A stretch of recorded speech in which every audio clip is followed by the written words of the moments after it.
Okay, probably it's time to start. Yeah, so good morning, good afternoon, good evening, everyone. For today, I don't think we have too many items in the agenda.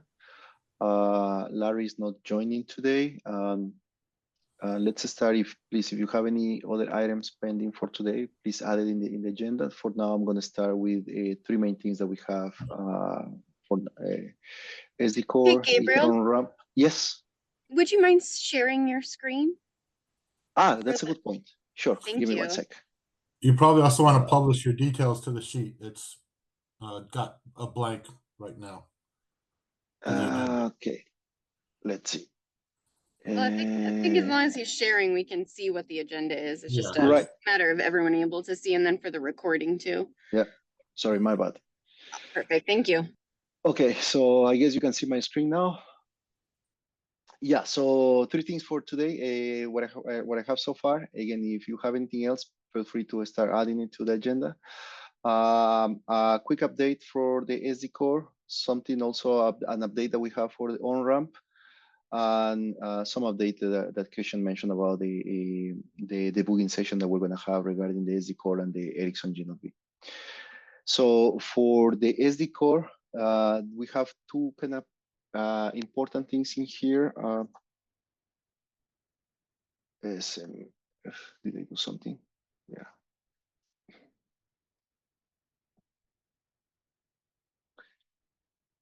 Yes. 1 sec. So.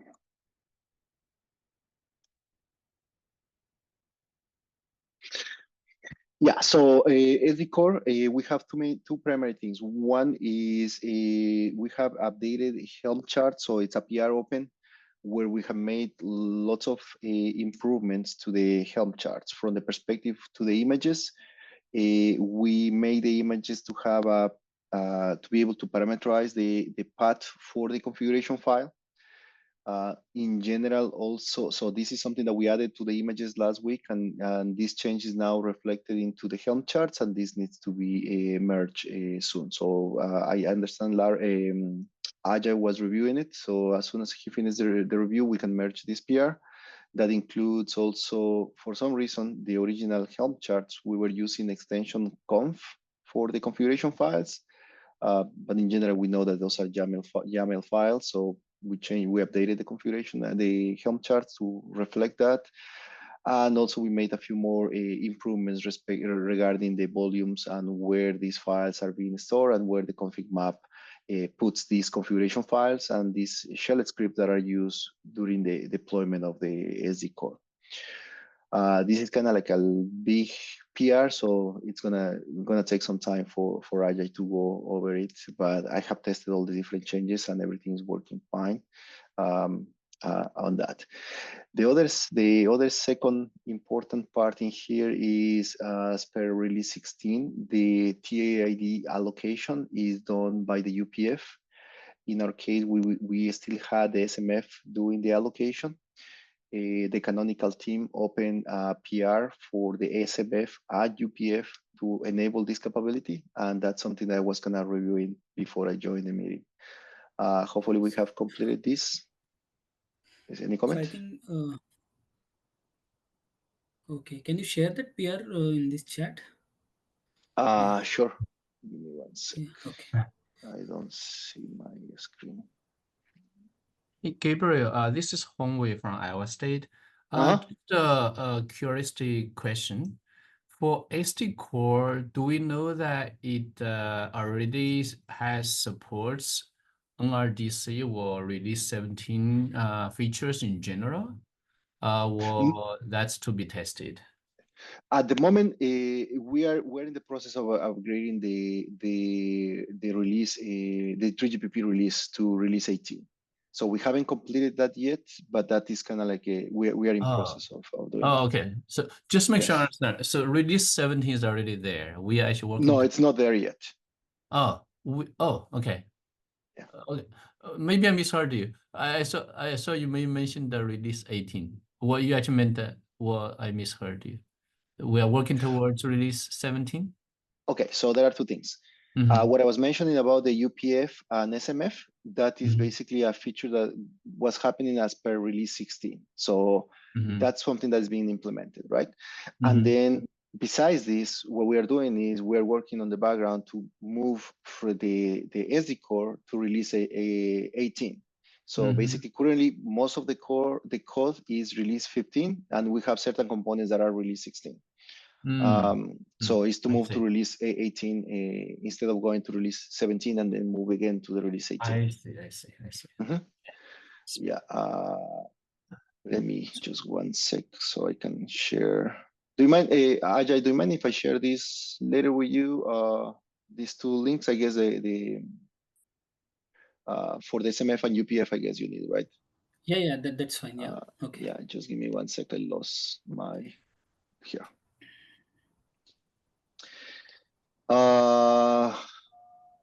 Actually, this is related to the release I was mentioning. So this is what we are working on at the moment, but we haven't completed regarding the release upgrade. We're working on towards that. Okay, great. Thank you. Yeah. Okay, so those are the two things that I have. I don't know, Ajay, you have anything else regarding the SD core? No, most of my time is going into the code review. I do have few things came from iOS MCN guys. They have one proposal about config changes for multiple DNN. I need to review that. There is one proposal, but that proposal is part of Jira, so it's difficult to comment on it. I'll share the Jira here. Okay, so apart from that, there is one other issue, right, which the same set of folks have opened, that they said that if there is a SD core reset, then it doesn't work with the AMP. Right? I Yes. think that's yeah. I don't have that setup, so I'm not able to debug that issue. I need to have my setup ready to debug the problem. Yeah, these are the two things outstanding as far as I see. And then there was Right. one of the question which Joshua asked, I think, about the some Gnode be related, if I'm not wrong, like what kind of band Gnode be supporting some different band, I think, wide band. Oh, I think it was the Millimeter, mm, yeah. dual communication. I believe it was. Okay, so I think, yeah, those questions are still like probably not resolved. Yeah. Okay. Yeah.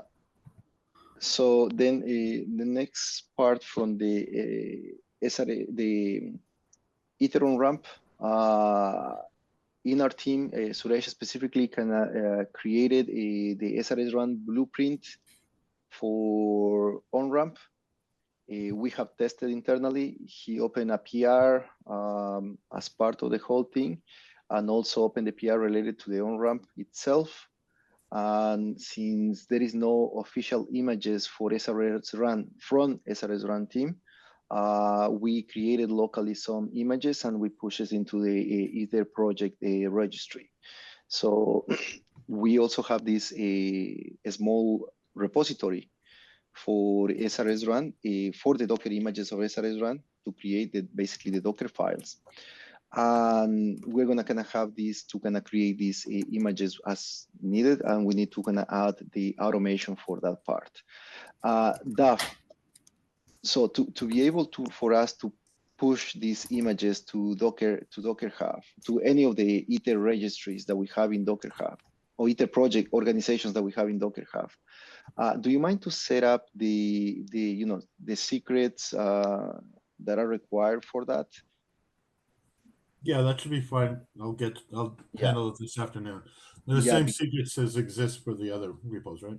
Right, but the only thing is that this repository is located in the Open Networking Lab organization.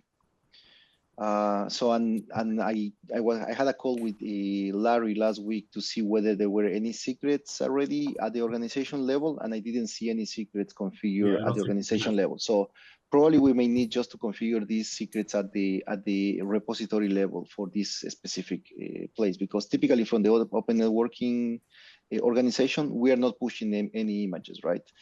So we have only this specific repository that's we're pushing these specific images because there is no official images from the SRS Run team. Okay. Okay. Yeah. Cool. Thanks. Yeah, so for this specific case, what I did is since I have access to the registry, so I manually create the image and I push an image for the UE and the G0B, so we can actually start testing that and have these official PRs for Aether on ramp and for SRS ramp. Yeah, this is something that we have tested. Regarding, yeah, so for the ARA team, you guys have any updates here? I can comment about the SD core, but I don't have any updates on the SD on ramp. the SD run side, yeah, as I mentioned last week, it's already working in our indoor test bed. And right now, I'm moving into the auto testing, SD run with OAI and with like the USRP SDRs. The base station and the UE is like 1 miles from each other's, and there are also amplifiers between them. Right now, I think the problem is mainly between the OAI and our hardware setup. So I'm trying to solve it, and hopefully I can bring some good news next time. What type of problem are you having? So when I run OAI together with SD run on outdoor test bed, the connection is not very stable. It crashed very quickly. Okay, so what type of SDR are you using? Or what USRP model? Yeah, so we use S320 for the base station and B210 for the UE side. I don't have much experience with the 320, but we have experience with the 310. What kind of data boards are you using for these USRPs? I'm not sure. 40 megahertz or 160? Joshua, do you know that? 200 actually. 200 megahertz? Yeah. Oh, okay. Yeah, well, I was asking because in our case, when we use the USRP, especially the X310 with 40 megahertz bandwidth for the daughter boards, the connection was very unstable because it needed more throughput and basically the connection used to drop. But as soon as we move into the 160 megahertz, everything was working fine. And the other part was that we had to use the 10 gigabit Ethernet port on the USRP because with the 1 gigabit, there was lots of desynchronization messages between the USRP and the machine, and basically the connection got really unstable. Yeah, so we also have faced the same issue before. Okay. Yes. Okay. Yeah, that's good to understand, Gabriel. I think 10E, Josh, instead of trying a link with 1 mile, why not let's try a shorter link first, right? We can. Yeah, that would be a good point. I mean, Sure. Because we have seen, at least from the OAI and the USRP, is MCS decreases fairly quickly with distance. And then, of course, you may have very unstable kind of communication. Okay. Right. Actually, Gabriel and also team here, just for shared, just in case this may be of any interest. Basically, the main issue that Josh has debugged, actually helped us solve also in collaboration with Chen in testing and so on, was some of the random access issue for the default OAI code that was there. So, but that has been sorted out. Hopefully, this can be up and running. Actually, while on this topic, all the rest of the team here are actually from Intel mostly. I think I saw Gislan from Canonical. Yeah. Okay. From Intel Labs. Okay, I see. Yeah, I was just wondering. But again, this may be a little bit off topic. Intel has this flex rig, right? So you folks also have that deployed outdoor too. I know Microsoft is using this for their deployment, but do you folks also do any outdoor deployment yourself for your study? Even for At the this moment, we integral with haven't. SD-RAM, yeah. Yeah, at the Sorry, moment, yeah. we haven't done anything. We have done a few trials. Probably, Christian, you may be able to provide further details on that. We have done a couple field trials, but typically here in the lab, most of that is we are doing it just in indoor testing. I see. Yeah, good to understand. You know, at some point, if it may be of any interest, we'll love to try that too, in the air or outdoor, if you guys may find it interesting, relevant. Yeah. Anytime. Okay, thanks. Yeah. Perhaps with SD-RAM and so on. Yeah. Oh, okay. Yeah, one general question. So for the deployment of the SD-RAN, are you guys using Ether on ramp, or how are you deploying the SD-RAN? Yeah, it's based on the Ether on ramp.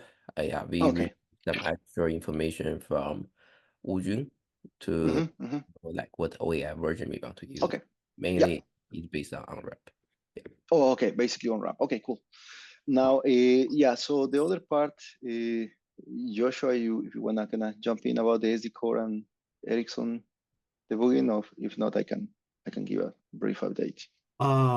Oh yeah. I think it's basically like what we've talked about already. So we have already scheduled a meeting. So tomorrow we can meet and then check the UE core network connectivity and see if there are any packet drops at the G node B side. So yeah. So I think that's what we have for today. I don't know if you guys have anything else. If not, I think we can finish the meeting and give back like more than half an hour. Any other comments, questions? No? Well, if not, thank you for joining. Talk to you next week. Thank you, Gab. Thank you. Yep. Bye-bye. Bye.